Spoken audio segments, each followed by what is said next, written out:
दशम स्कंध दो खंडों पूर्वार्ध और उत्तरार्ध में विभाजित है।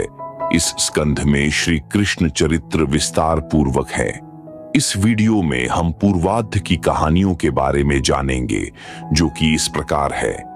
सारी कथाएं सुनने के बाद परीक्षित ने अपने कुल देवता और 16 कलाओं से परिपूर्ण भगवान श्री कृष्ण के पावन चरित्र को सुनाने की शुकदेव जी से प्रार्थना की।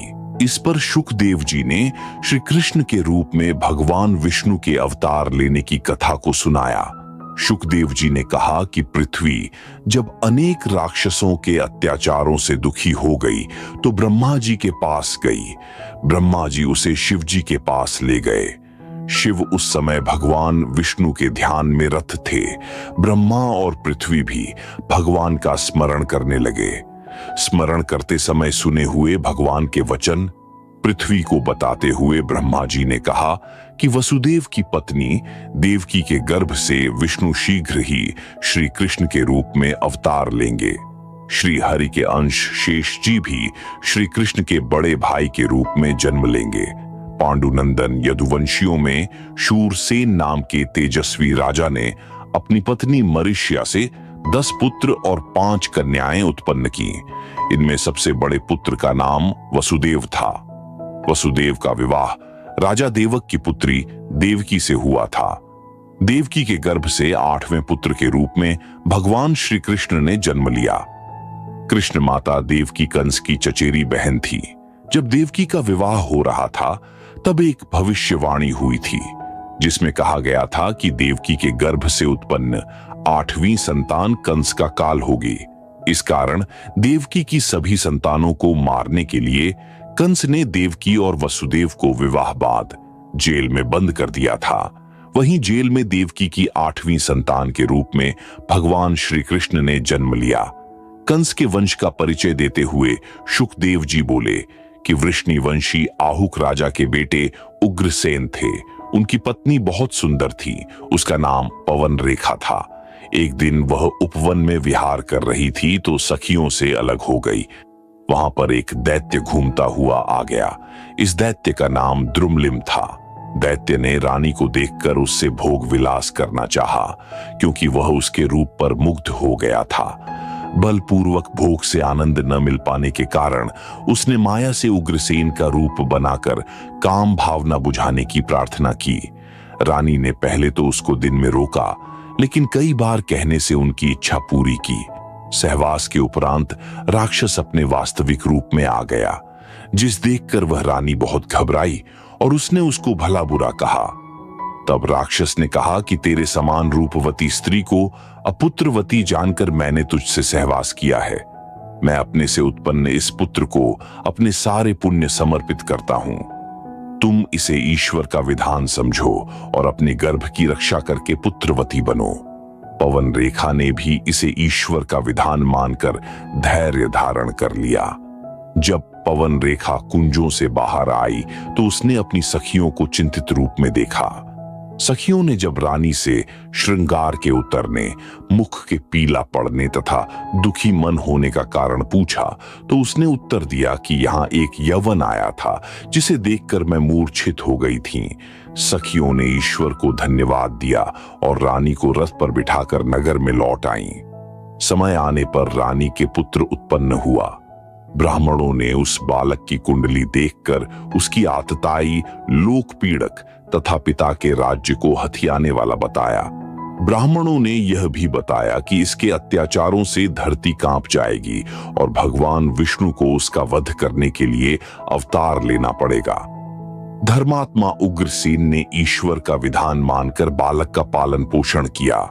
बालक का नाम कंस रखा गया और वह प्रारंभ से ही उग्र और उद्धत होता गया। वह पिता के समझाने से भी नहीं मानता था। 8 वर्ष की अवस्था में ही उसने मगध नरेश राजा जरासंध पर चढ़ाई कर दी और उसे द्वंद्व युद्ध में पछाड़ दिया। जरासंध ने पराजित होने के बाद अपनी दोनों कन्याएं उस बलवान कंस को सौंप दी। कुछ समय बाद एक दिन राजा उग्रसेन राम की भक्ति कर रहे थे तो कंस ने उन्हें राम की भक्ति छोड़कर शिव की भक्ति करने के लिए कहा। उग्रसेन ने कहा कि मैं राम और शिव में कोई अंतर नहीं मानता। इस पर कंस ने अपने पिता उग्रसेन को लात मारकर सिंहासन से नीचे गिरा दिया और स्वयं सिंहासन पर बैठ गया।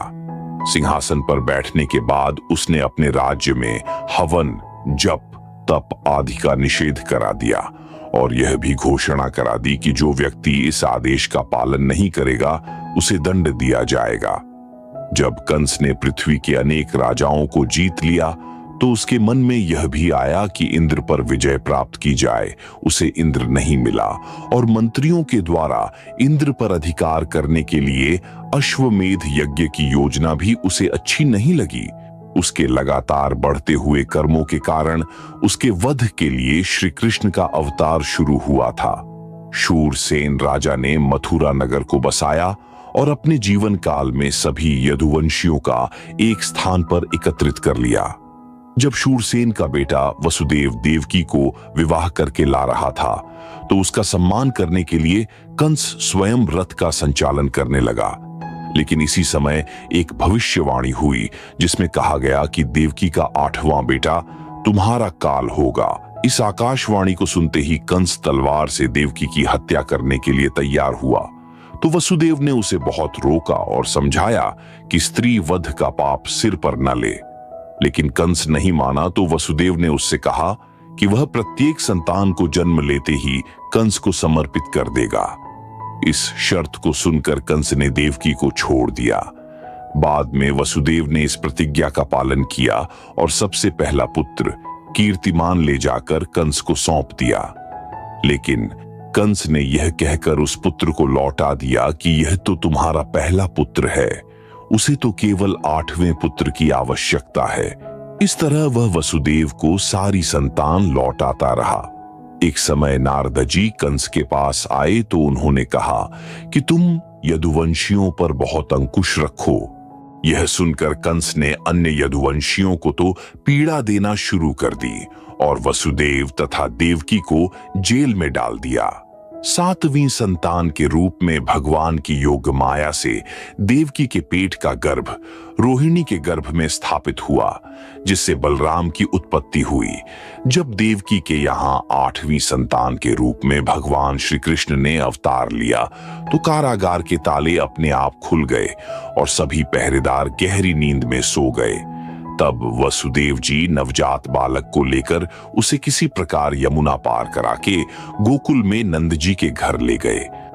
वहां नींद में सोई हुई यशोदा की गोदी में बालक को लिटा दिया और उसके पास लेटी छोटी बालिका को उठा लिया और वापस आकर उस बालिका को देवकी की गोद में डाल दिया।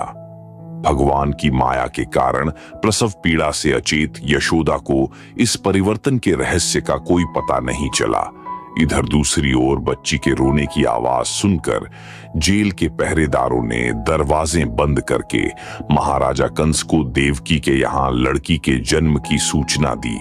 इस सूचना के सुनते ही कंस अपने आप कारागार में आया और उसने देवकी की गोदी से बच्ची को छीनकर बाहर पत्थर पर पटक पटक कर मार डाला। लेकिन वह कन्या अष्टभुजी देवी का रूप धारण करके बोली कि तेरा वध करने वाला तो जन्म लेकर गोकुल में पल रहा है। जब कंस ने यह सुना तो उसने वसुदेव और देवकी को बंदी गृह से मुक्त कर दिया। कंस ने यह जानकर कि गोकुल में उसको वध करने वाला बालक जन्म ले चुका है, पर पता नहीं वह बालक कौन है, इसलिए पूतना नाम की राक्षसी को गोकुल के लगभग सभी बच्चों का वध करने के लिए भेजा। वह राक्षसी गोकुल पहुंची और उसने एक सुंदर रमणी का वेश बनाया और नंद के घर में प्रवेश कर गई। उसने भगवान कृष्ण को गोदी में उठाया और अपना विष से भरा स्तन उसके मुंह में डालकर पिलाने लगी। श्री कृष्ण ने अपने दोनों हाथों से उस राक्षसी के स्तनों को ऐसा दबाया कि वह दम घुटने के कारण प्राणहीन हो गई। जब थोड़ी देर बाद माता यशोदा वहां आई तो पूतना की छाती पर खेलते हुए कृष्ण को उठाया और दूध पिलाकर सुला दिया। जब श्री कृष्ण 27 दिन के ही थे तो नंद ने अनेक ब्राह्मणों को अपने घर में बुलाया। घर के सभी बड़े व्यक्ति ब्राह्मणों की सेवा में तल्लीन हो गए और उनका ध्यान कृष्ण की ओर नहीं रहा। भगवान श्री कृष्ण बालक के रूप में अकेले ही पालने में भूखे पड़े रहे। तभी एक राक्षस पालने में बैठ गया। श्री कृष्ण ने उसे इतनी जोर से लात मारी कि वह तो मर ही गया, पालना भी चूर चूर हो गया।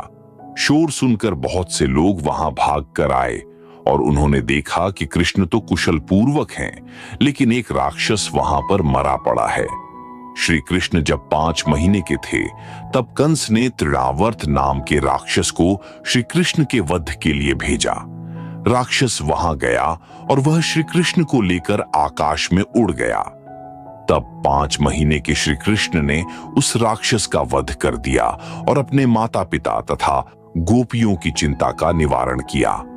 नंद के कहने पर वसुदेव के पुरोहित गर्ग मुनि ने बड़े पुत्र का नाम बलदाऊ, रेवती रमण और बलवीर आदि रख दिए तथा श्री कृष्ण का कृष्ण, श्याम, मुरली मनोहर आदि नाम रखे।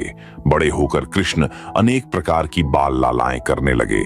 इनमें प्रमुख गोपियों के घर में प्रवेश करके उन गायों का दूध पी लेना तथा दूध पीने के लिए बछड़ों को छोड़ देना है। इसके साथ श्री कृष्ण गोपियों के घर में रखा हुआ दूध मक्खन उठाकर अपने साथी ग्वाल बालों के साथ बांटकर खा लेते थे। रोज रोज गोपियां श्री कृष्ण को मक्खन चुराते हुए पकड़ लेती थीं, लेकिन उनके रूप सौंदर्य पर, सरल मुस्कुराहट पर मुग्ध होकर कुछ नहीं कह पाती थीं और केवल हंसकर रह जाती थीं। लेकिन श्री कृष्ण की शिकायत यशोदा से जरूर करती थी। यशोदा जब उनसे पूछती थी तो वह अपनी बातों से एकदम मना कर दिया करते थे। एक दिन जब यशोदा को शिकायत मिली कि कृष्ण ने मिट्टी खाई है, तो यशोदा ने कृष्ण को मुंह खोलने के लिए कहा। यशोदा ने उन्हें धमकी दी और विवश किया तो श्री कृष्ण ने अपना मुंह खोला, लेकिन यशोदा उस मुंह से 14 भुवनों को देखकर आश्चर्यचकित रह गई। एक बार यशोदा दही मथ रही थी तो कृष्ण ने उन्हें बुलाया, लेकिन वह दही मथने की आवाज में श्री कृष्ण की आवाज नहीं सुन पाई। इस पर श्री कृष्ण नाराज होकर मां के पास आए और उससे लड़ने लगे। यशोदा ने श्री कृष्ण को पुचकार कर अपनी गोदी में बैठाया और रोटी मक्खन खिलाने लगी। थोड़ी देर में ही रसोई में उबलता हुआ दूध देखकर यशोदा कृष्ण को वहीं छोड़कर रसोई घर में चली गई तो भगवान श्री कृष्ण ने अपने साथी ग्वाल बालों को बुलाया और दही और मक्खन चुरा लिया तथा थोड़ा सा इधर उधर फैला दिया और बहुत सारे बर्तन भी तोड़ डाले। इसके बाद वह चले गए। यशोदा जब लौटकर आई तो वह एक छड़ी लेकर पीछे भागी।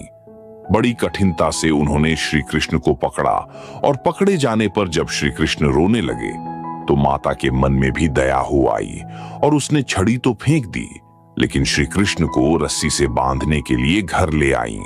जब कृष्ण घर आए और यशोदा उन्हें बांधने लगी तो उन्होंने देखा कि हर रस्सी छोटी पड़ रही है। वह थककर निराश हो गई तो फिर श्री कृष्ण ने अपने आप ही बंधना चाहा। जब श्री कृष्ण ऊखल में बंधे हुए थे तो उन्हें अपने परम भक्त नारद के श्राप के कुबेर पुत्रों नल, कुबर और मणिग्रीव, जो यमल और अर्जुन वृक्ष के रूप में पड़े थे, याद आ गई। कुबेर ने ये दोनों पुत्र भगवान शिव की पूजा किया करते थे, लेकिन शिव जी से प्राप्त ऐश्वर्य और धन के कारण इन्हें बहुत घमंड हो गया था और फिर शिव जी की पूजा को छोड़कर ये रात दिन स्त्रियों के साथ विलास में मग्न रहते थे।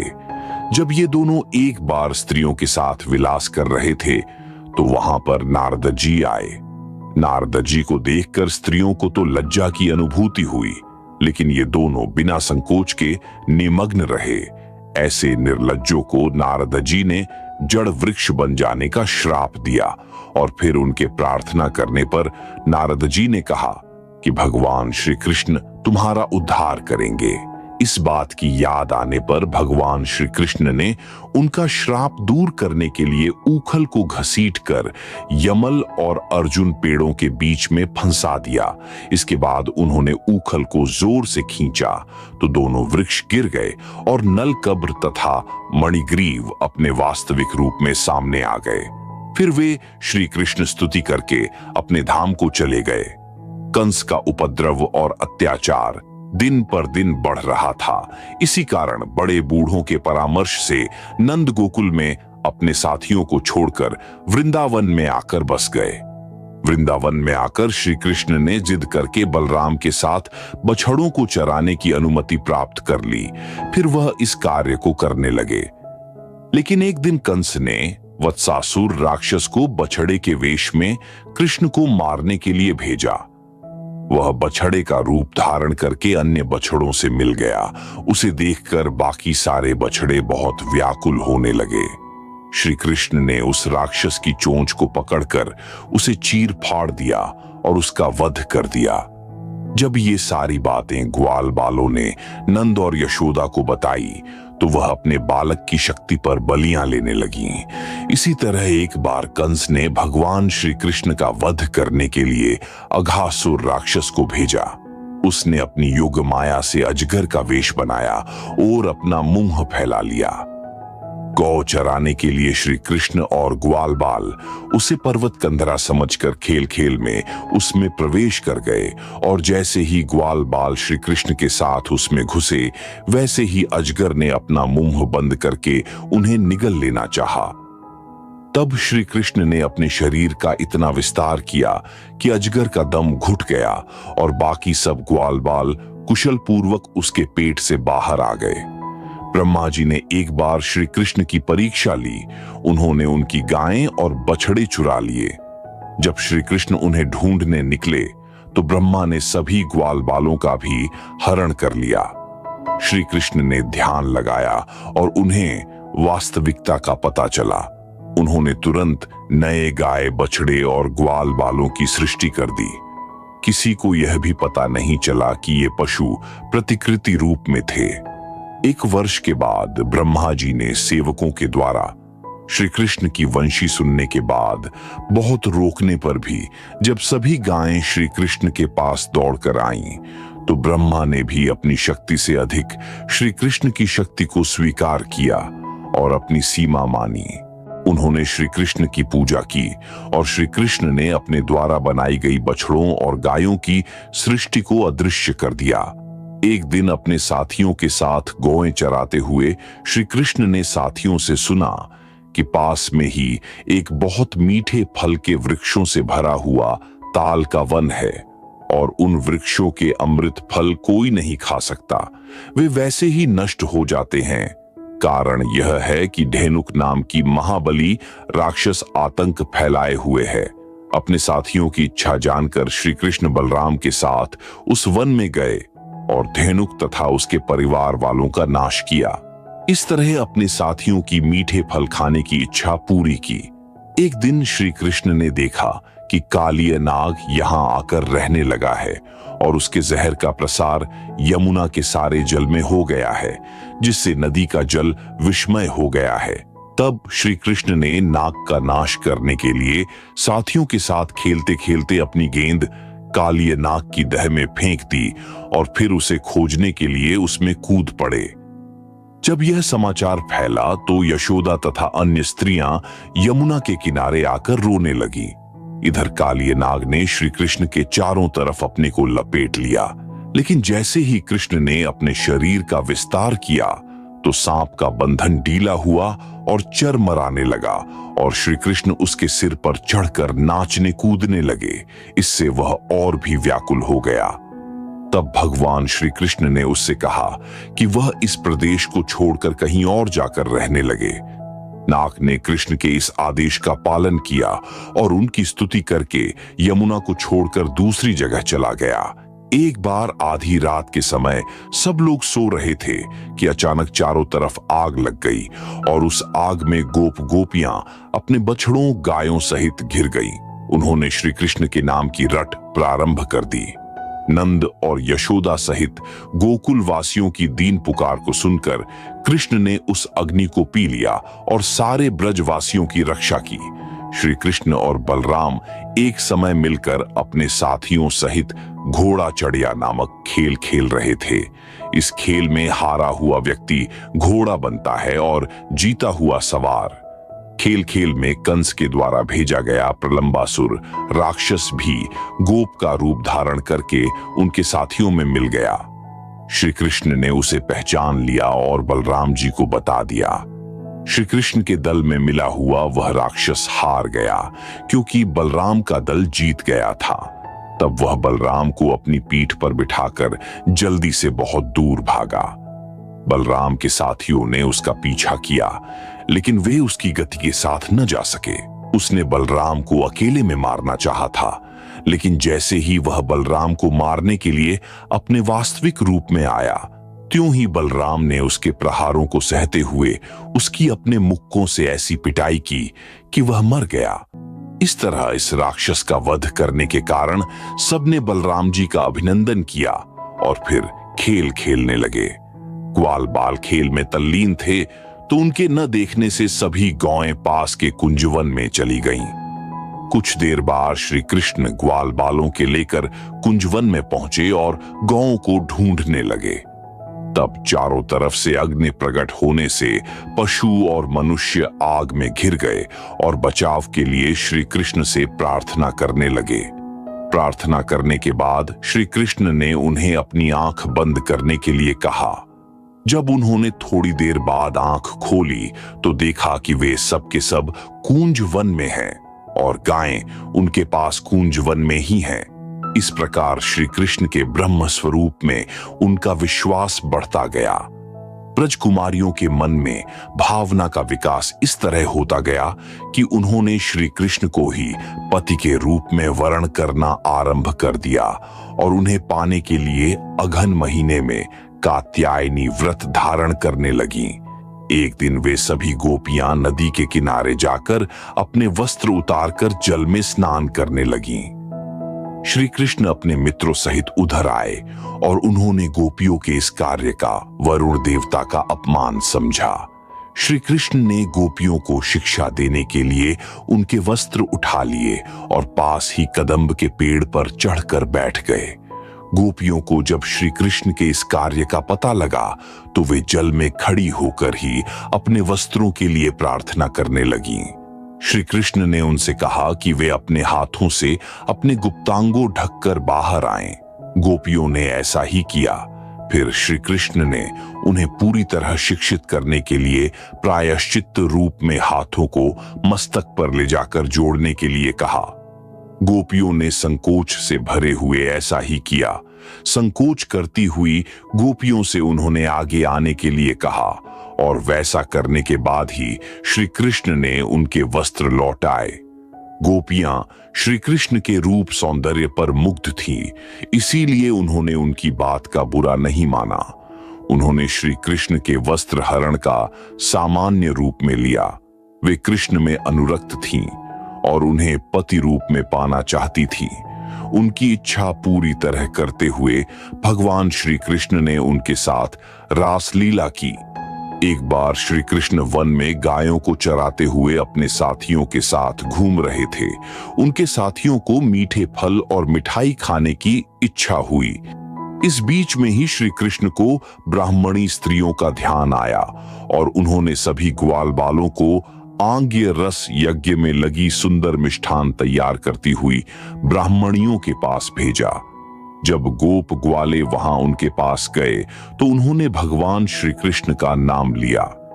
जैसे ही उन्होंने भगवान का नाम लिया वैसे ही ब्राह्मणियां प्रसन्न हो उठीं और उन्होंने अनेक प्रकार की मिठाई थालियों में सजाई तथा श्री कृष्ण के सामने लाकर उपस्थित की। श्री कृष्ण ने भी उन मिठाइयों का भोग लगाकर उन्हें प्रसन्न किया और वे कृष्ण की कृपा से फूली न समाई और इस प्रकार अपने घर लौट आईं। श्री कृष्ण की कृपा से ही या उनकी माया से ब्राह्मणियों के पतियों ने उनके इस कर्म में दोष नहीं देखा और उनके साथ बैठकर यज्ञ पूरा किया। शुकदेव जी बोले, हे परीक्षित, एक बार ब्रजवासियों ने पहले की तरह से ही इंद्र की पूजा की और तरह तरह के खाद्य पदार्थ तैयार किए। जब कृष्ण को यह पता लगा तो उन्होंने कहा, इंद्र की पूजा करने से कोई लाभ नहीं। उनके यह कहने पर कि इंद्र तो दीनहीन और दुर्बल है, हम उनकी पूजा क्यों करें? और यदि हमें पूजा ही करनी है तो हम गोवर्धन पर्वत की करें, क्योंकि यह पर्वत हमें धन धान्य प्रदान करता है और हमारी गौओं के पालन पोषण के लिए भी सामग्री देता है। कृष्ण के वचनों को सुनकर ब्रजवासियों ने गोवर्धन की पूजा आरंभ कर दी और श्री कृष्ण ने अपने विराट रूप से पूजा की सारी सामग्री का भोग लगाया। कृष्ण ने ब्रजवासियों को गिरिराज की महिमा को बताया और प्रत्यक्ष दर्शन दिए। इंद्र ने जब अपना अपमान इस प्रकार अनुभव किया और पूजा प्राप्त नहीं की तो वह ब्रजवासियों से नाराज हो गया। उसने बादलों को आदेश दिया कि ब्रजभूमि पर अतिवृष्टि करें।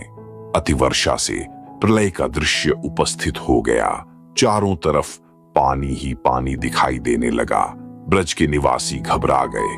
कोलाहल मचा और हर ओर त्राही त्राही होने लगी। ब्रज के निवासियों को दुखी जानकर कृष्ण ने गोवर्धन पर्वत को उठा लिया और सारे ब्रजवासियों को उसके नीचे आश्रय दिया और इस तरह इंद्र के गुस्से से उनकी रक्षा की। बहुत कोशिश करने पर भी इंद्र ब्रजवासियों का कुछ भी नहीं बिगाड़ सका। इस तरह से कृष्ण ने अनेक अलौकिक लीलाएं की और उन लीलाओं के कारण वे परम ब्रह्म समझे जाने लगे। इंद्र अपनी पराजय से खिन्न होकर ब्रह्मा जी के पास गया, पर उसे विष्णु की वास्तविकता का पता चलने के बाद पश्चाताप हुआ। उसने फिर श्री कृष्ण की स्तुति की और अपने लोक में चला गया। कार्तिक महीने की पूर्णमासी की रात को श्री कृष्ण ने अपनी प्रतिज्ञा के अनुसार गोपियों के साथ रासलीला रचाई।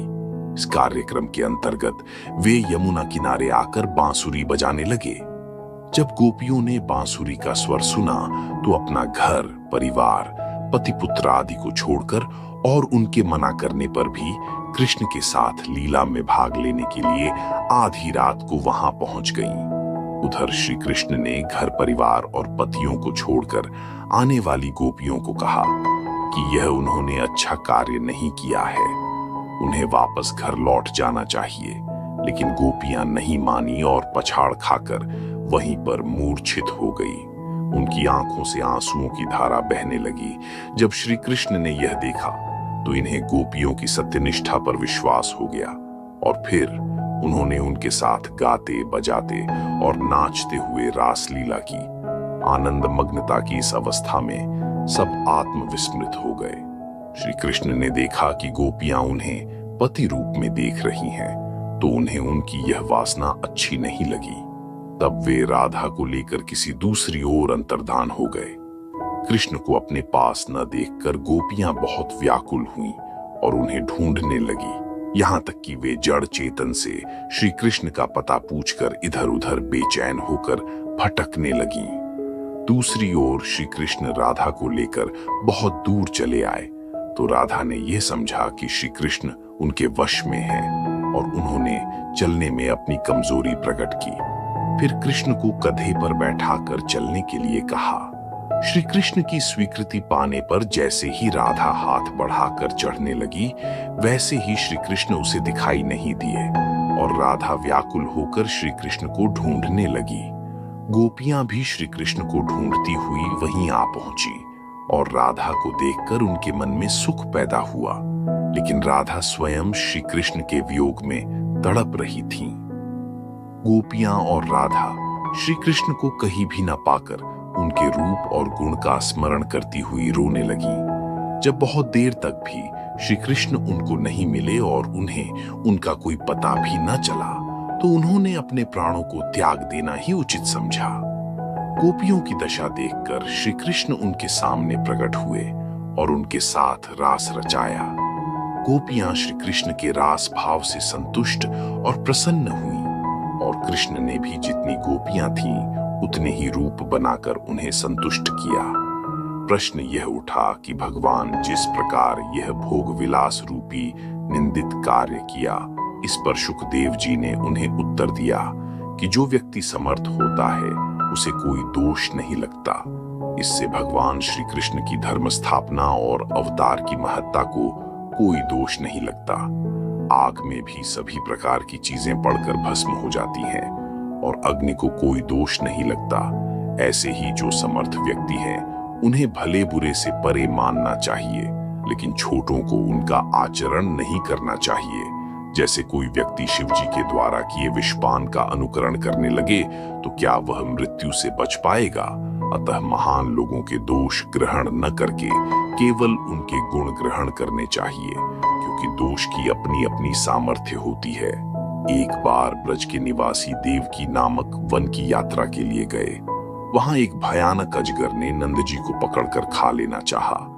नंद के अनेक साथी जलती हुई लकड़ियों से उस अजगर को मारने लगे, लेकिन अजगर के ऊपर उनकी मार को कोई प्रभाव न पड़ा। इससे वे सबके सब व्याकुल हो गए और श्री कृष्ण को पुकारने लगे। श्री कृष्ण ने वहां आकर अजगर के ऊपर अपने पैरों से प्रहार किया, तो उस प्रहार के साथ ही सर्प की देह छोड़कर वह विद्याधर बन गया। उसने भगवान श्री कृष्ण की स्तुति करते हुए और आभार प्रकट करते हुए बताया कि उसका नाम सुदर्शन है। कभी पहले उसने अपने रूप सौंदर्य पर अभिमान करते हुए ऋषि अंगिरा का उपहास कर दिया था, जिस पर नाराज होकर ऋषि ने उसे सर्प योनि में डाल दिया था और फिर कहा था कि आपके चरण प्रहार से उसकी मुक्ति होगी। बहुत पहले समय की बात है कि कुबेर के दूत शंखचूड़ ने गोपियों को पथभ्रष्ट करने की चेष्टा की। गोपियों ने अपनी रक्षा के लिए भगवान श्री कृष्ण की पुकार की। श्री कृष्ण ने गोपियों को शंखचूड़ के बंधन से मुक्त किया और उस दुष्ट का वध किया। उसके माथे में एक मणि थी, वह मणि श्री कृष्ण ने बलराम जी को दे दी। एक दिन की बात है कि संध्या के समय गौ चराने के बाद लौटते समय वृषभासुर नाम का एक बहुत भयंकर राक्षस वृषभ का रूप बनाकर गौ के बीच में आकर उनसे मिल गया। उसे देखकर ग्वाल बाल और गौएं बहुत भयभीत हुईं। भगवान श्री कृष्ण ने उसे पकड़कर बहुत जोर से झटका दिया, जिससे वह राक्षस पछाड़ खाकर धरती पर गिर पड़ा और मर गया। लेकिन यह वृषभ गौ जाति का था, इसलिए राधा ने गौ जाति के वृषभ की हत्या के पाप से मुक्ति पाने के लिए श्री कृष्ण को सभी तीर्थों में स्नान करने के लिए कहा। इस पर श्री कृष्ण ने गोवर्धन में ही एक कुंड खुदवाया और सारे तीर्थों का आह्वान किया। फिर उन्होंने उस जल में स्नान किया। उसके बाद वह गौ हत्या के दोष से मुक्त हो गए। इस कुंड का नाम राधा कुंड है। नारद जी ने कंस को जिस तरह से देवकी के पुत्र कृष्ण के विरोध भड़काया, उसके विरोध में कंस ने कृष्ण और बलराम की हत्या के प्रयासों में तेजी कर दी थी। उसने सबसे पहले वसुदेव और देवकी को फिर से बंदी बना लिया और केशी दैत्य को उनकी हत्या के लिए भेजा। केशी ने घोड़े का रूप बनाया और वह वृंदावन पहुंचा। भगवान श्री कृष्ण उसे देखकर उससे युद्धरत हो गए। कृष्ण ने अपना हाथ उसके मुंह में डाल दिया और उसके प्राणों का अंत कर दिया। जब केशी के वध का समाचार कंस तक पहुंचा तो उनके दैत्य यह सुनकर कृष्ण के पास आने से डरने लगे। फिर भी कंस ने व्योमासुर को बहुत अधिक लालच देकर कृष्ण के वध के लिए भेजा। व्योमासुर ने बच्चे का रूप बनाया और श्री कृष्ण से अपने को खेल में शामिल करने का अनुरोध किया। श्री कृष्ण ने उसकी वास्तविकता जान ली थी, फिर भी उसे अवसर दिया। खेल खेल में जब वह श्री कृष्ण पर झपट्टा मारकर उन्हें अपना ग्रास बनाने की इच्छा करने लगा तो कृष्ण ने उसे लात घूंसों से मारकर समाप्त कर दिया। इस तरह दैत्य का भी अंत हुआ। इसके बाद कंस ने हारकर मथुरा में ही कृष्ण को बुलाकर उनका वध करने की योजना बनाई। उसने अपनी योजना में बलराम को भी बुलाना सम्मिलित किया। पहले उसने यज्ञ के आयोजन की घोषणा की और घोषणा के बाद अक्रूर जी को कृष्ण और बलराम को बुलाने के लिए वृंदावन भेजा। अक्रूर जी कंस के इस षड्यंत्र में सम्मिलित नहीं होना चाहते थे, फिर भी उन्होंने श्री कृष्ण के दर्शन की इच्छा से जाना स्वीकार कर लिया। वृंदावन जाकर अक्रूर जी ने कृष्ण को कंस की सारी योजना बताई। कृष्ण और बलराम ने यह बात सुनी और अक्रूर जी के साथ निश्चिंत होकर मथुरा के लिए चल पड़े। इससे अक्रूर को श्री कृष्ण के सर्वव्यापक रूप के दर्शन करने के अवसर मिले और उन्हें यह आभास हो गया कि कृष्ण कोई साधारण पुरुष नहीं है, वह सर्वव्यापी और परम ब्रह्म के ही अवतार हैं। अक्रूर जी के साथ कृष्ण और बलराम जब मथुरा पहुंचे तो नगर के सारे लोग उनके दर्शनों से कृतकृत्य हो गए। एक स्थान पर श्री कृष्ण को कंस का धोबी कंस के कपड़े ले जाता हुआ मिला। कृष्ण ने उससे वस्त्र मांगे तो उस दुष्ट धोबी ने उनकी आज्ञा का उल्लंघन किया। तब श्री कृष्ण ने उसके प्राणों का हरण कर लिया और फिर कृष्ण तथा बलराम दोनों ने अपनी इच्छा के अनुसार अच्छे अच्छे वस्त्र धारण कर लिए। श्री कृष्ण सौम्य व्यक्तियों के लिए उदार और दुष्ट व्यक्तियों के लिए काल के समान थे। इसी रूप में उन्होंने कंस की कुब्जा दासी तक से भी, जिसका नाम त्रिवक्रा था, प्रेम पूर्वक व्यवहार किया और उसके घर भी गए। उन्होंने सुदामा माली के सुंदर व्यवहार पर प्रसन्न होकर उसके यहां अतिथि होना भी स्वीकार किया। वह कुब्जा के घर भी गए और उसका कुबड़ापन दूर किया। श्री कृष्ण नगर में घूमते हुए उस स्थान भी गए जहां धनुष रखा था। उन्होंने बहुत सरलता से धनुष तोड़ दिया और जो धनुष के रक्षक थे उनके हस्तक्षेप करने पर उन्हें भी मार गिराया। ये सारा समाचार जब कंस के पास पहुंचा तो कंस रात भर सो नहीं पाया। दूसरे दिन श्री कृष्ण नगर में मल्ल युद्ध देखने के लिए गए तो कंस ने अपनी योजना के अनुरूप कुवलयापीड़ हाथी को रंगशाला के दरवाजे पर ही खड़ा कर रखा था। जब महावत ने उस हाथी को श्री कृष्ण पर आक्रमण करने की प्रेरणा दी तो उसी अवसर पर श्री कृष्ण ने महावत से रास्ता देने के लिए कहा, लेकिन महावत ने अपने हाथी को और भी अधिक उत्तेजित किया। इस पर श्री कृष्ण सब कुछ समझ गए और हाथी के साथ युद्ध करने के लिए तैयार हो गए। उन्होंने बहुत और लंबे संघर्ष के बाद हाथी का वध कर दिया। श्री कृष्ण और बलराम इसके कुछ देर बाद रंगशाला में चले गए और मल्ल युद्ध देखने लगे। सारे स्त्री पुरुष उनको देखकर हर्षित हो रहे थे और उनकी ही प्रशंसा कर रहे थे। कुछ समय के बाद चाणूर ने उन्हें मल्ल युद्ध के लिए निमंत्रित किया। कृष्ण जी ने कहा कि द्वंद्व युद्ध समान वय वालों में ही होना चाहिए, इसलिए उनका द्वंद्व युद्ध उचित नहीं है। तब चाणूर बोला, तेजस्वी लोगों की आयु नहीं देखी जाती, जिसके यह कहने के कारण कृष्ण चाणूर से बलराम मुष्टिक से मल्ल युद्ध करने लगे। यद्यपि चाणूर और मुष्टिक के सामने श्री कृष्ण और बलराम बच्चे थे, फिर भी उन्होंने अपनी लीला दिखाई। वहां बैठे हुए स्त्री पुरुष सभी इन बच्चों की जीवन रक्षा के लिए आतुर हो उठे, लेकिन उन्हें प्रसन्न करते हुए थोड़ी देर में चाणूर की दोनों भुजाएं पकड़ी और घुमाकर उसे पृथ्वी पर पटक दिया। और इसी तरह बलराम ने अपने प्रहार से मुष्टिक को मार गिराया। इन दोनों पहलवानों के साथ आए हुए जितने भी पहलवान थे उन सबको इन दोनों ने समाप्त कर दिया। यह सब देखकर कंस भाइयों सहित उठा और कृष्ण और बलराम पर झपट पड़ा, लेकिन बलराम ने अपना परिध उठाकर कंस के कंक, न्यग्रोध आदि 8 भाइयों को मार डाला और श्री कृष्ण ने भी कंस को मृत्यु को ग्रास बना दिया। फिर उन्होंने कंस की लाश को उठाकर यमुना के किनारे लाकर विश्राम किया, इसीलिए इस स्थान का नाम विश्राम घाट पड़ गया। श्री कृष्ण और बलराम ने अपने माता पिता को कारागर से मुक्त किया और कंस की विधवा स्त्रियों को धैर्य बंधाया।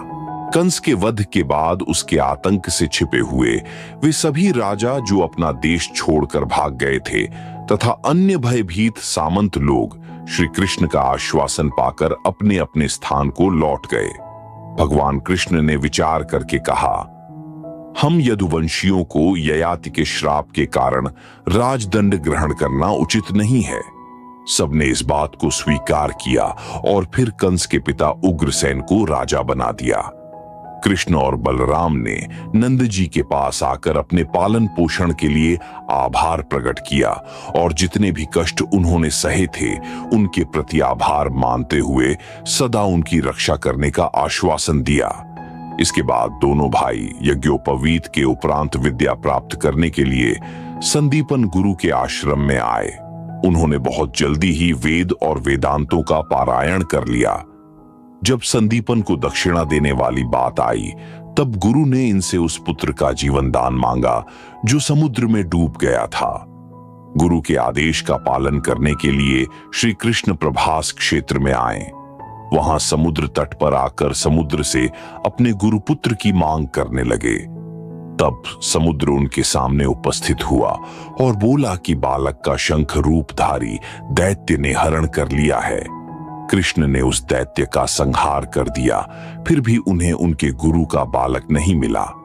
तब भगवान कृष्ण यमपुरी गए और गुरु के पुत्र को लाकर उन्हें सौंप दिया और फिर वापस अपने घर लौट आए। एक समय भगवान श्री कृष्ण ने गोपियों के प्रेम का स्मरण करते हुए और उनके प्रेम की आतुरता तथा विरह अनुभूति और निष्ठा को समझते हुए और वहां न जाने की विवशता को जानकर अपने मित्र उद्धव को गोपियों को ज्ञान देने के लिए भेजा। उद्धव ने कृष्ण का संदेश लेकर गोकुल की ओर प्रयाण किया। वे रथ पर बैठकर जब वृंदावन पहुंचे तो नंद ने उनका श्री कृष्ण के जैसा ही स्वागत किया, उन्हें बहुत अच्छे आसन पर बिठाया और अच्छा भोजन कराया तथा एक पूरी रात श्री कृष्ण की चर्चा में ही व्यतीत कर दी। सवेरा होने पर जब गोपियों ने नंद के घर के सामने एक सोने के रथ को खड़ा पाया तो उन्हें बहुत उत्सुकता हुई। इसी कारण सभी गोपियां वहां आईं। उन्होंने देखा कि उनके प्रिय के अभिन्न मित्र उद्धव वहां आए हुए हैं। उसे लेकर वे एकांत स्थल की ओर चली गईं और वहां उनका समुचित सम्मान करके श्री कृष्ण की कुशल क्षेम पूछने लगीं। उन्होंने कृष्ण को निष्ठुर प्रेमी बताया, लेकिन इसी बीच उनके बीच में एक भ्रमर भी आ गया। गोपियों ने उस भ्रमर को श्री कृष्ण का दूत समझा और व्यंग्य करते हुए उसे बोली, हे कपटी मित्र, तू चरणों का स्पर्श मत कर, क्योंकि तेरे अंगों से तेरे किसी अन्य स्त्री के संभोग की प्रतीति हो रही है। जैसे तू हमारे पास आया है, वैसे ही तो तू मथुरा की अन्य स्त्रियों के पास भी तो गया होगा। तू जिस प्रकार पुष्पों की सुगंध लेकर उन्हें छोड़ देता है, वैसे ही तेरे स्वामी ने हमें अपने अधरों का अमृत पिलाकर छोड़ दिया है। हमें तो आश्चर्य है कि ऐसे चंचल प्रेमी पर लक्ष्मी कैसे विश्वास कर लेती हैं। हमने श्री कृष्ण के लिए अपने पति पुत्र और घर परिवार को छोड़ा। वह निर्मम जब हमें छोड़ गया तो अब हम उसके दूत का क्या करें। हमने तो श्री कृष्ण पर विश्वास करके पहले ही बहुत दुख उठाया है, अब फिर उस कपटी के कपटी दूत की बातों में कभी नहीं आएंगी। उद्धव ने गोपियों की अभिव्यक्ति में भगवान कृष्ण के प्रति उनकी एकनिष्ठ भक्ति का वास्तविक अनुभव किया और इस अगाध निष्ठा को देखकर गोपियों की प्रशंसा की। उन्होंने कहा कि तुमने जो नवधा भक्ति को भी पीछे छोड़ दिया, तुम अब भगवान कृष्ण का संदेश सुनो। उन्होंने कहा कि जिस प्रकार सब नदियों का वेग समुद्र में जाकर लीन हो जाता है, उसी प्रकार सारे कर्मों का फल मन को वश में करना है। यही मन का निग्रह है। मन वश में होते ही सारी प्रकृति ब्रह्ममय दिखाई देने लगती है। इस अनुभव से संयोग और वियोग की स्थिति का प्रश्न ही पैदा नहीं होता। गोपियों को यह बात उचित नहीं लगी, लेकिन उन्होंने सब कुछ सुन लिया और फिर उद्धव से उन्होंने कहा कि हमारे द्वारा श्री कृष्ण को भूलना असंभव है। उद्धव ने गोपियों का यह उत्कट प्रेम बहुत गहराई से अनुभव किया और वे स्वयं भक्ति भाव में नतमस्तक हो गए। उद्धव ने कृष्ण के पास आकर कहा, मैं आपसे अधिक क्या कहूं, वृंदावन के जड़ चेतन सभी आपके दर्शन के बिना महादुखी हैं। गोपियों तो केवल अवधि की आशा से ही जीवित हैं। आप ऐसे सच्चे भक्तों के वियोग को किस प्रकार सहन करते हैं। श्री कृष्ण जी ने उद्धव जी को गले से लगा लिया और गोपियों के प्रेम का स्मरण कर द्रवित हो उठे। भगवान श्री कृष्ण एक दिन अपनी प्रेमिका कुब्जा को दिए गए वचन के अनुसार उसके घर गए। कृष्ण को अपने घर देखकर कुब्जा ने अनेक प्रकार से उनकी पूजा की और उन्हें प्रसन्न किया। तब भगवान ने उसकी इच्छा से उसके साथ रमण करते हुए उसे तृप्त किया और फिर इसी तरह अक्रूर जी को प्रसन्न करने के लिए एक दिन उनके घर भी गए। अक्रूर जी ने भी भक्ति सहित भगवान की बहुत अभ्यर्थना की और उनके अपने पास आने के कारण अपने को धन्य समझा। भगवान कृष्ण के आदेश अक्रूर जी हस्तिनापुर गए और वहां पांडवों के प्रति धृतराष्ट्र के उपेक्षापूर्ण व्यवहार को देखो। उन्हें कुंती ने कहा कि भगवान कृष्ण उसके पुत्रों सहायता करें। अक्रूर ने कुंती तथा धृतराष्ट्र से श्री कृष्ण का भजन करने के लिए कहा।